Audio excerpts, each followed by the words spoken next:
Well, a huge search is underway in the U.S. for a man who shot and killed 4 people at a restaurant on Sunday morning. 4 others were wounded in the attack at a Waffle House in Nashville.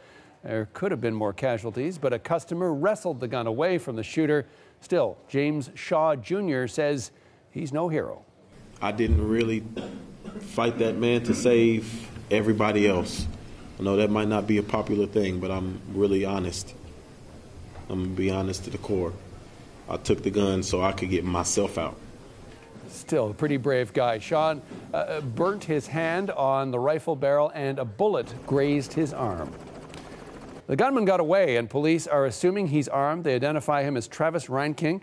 Police say that he was last seen near an apartment complex where he lived. Omar Jimenez of CNN joins us now from Antioch in Tennessee. Thanks for joining us, Omar. What's the latest in the manhunt?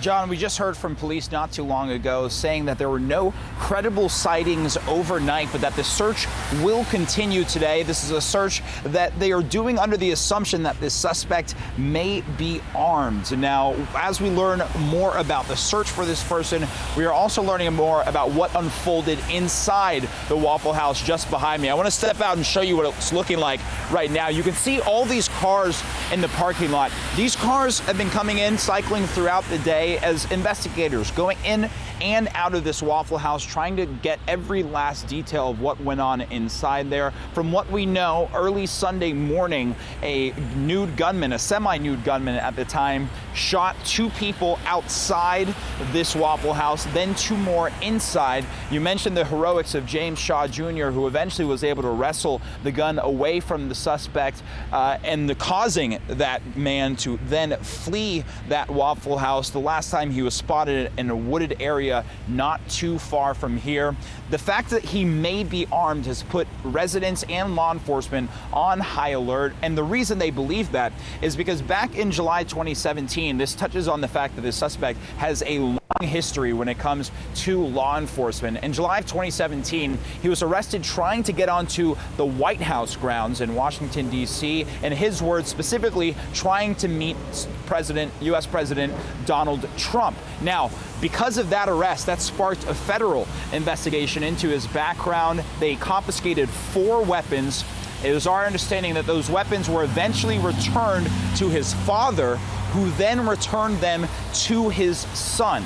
And 4 weapons, again, were returned, as we understand, to his son. 2 of them have been located, 1 at his apartment here and 1 inside the Waffle House just behind me. John? That's a story that will no doubt receive more attention as the investigation moves forward. But what else is known, Omar, about the suspect, Travis Reinking?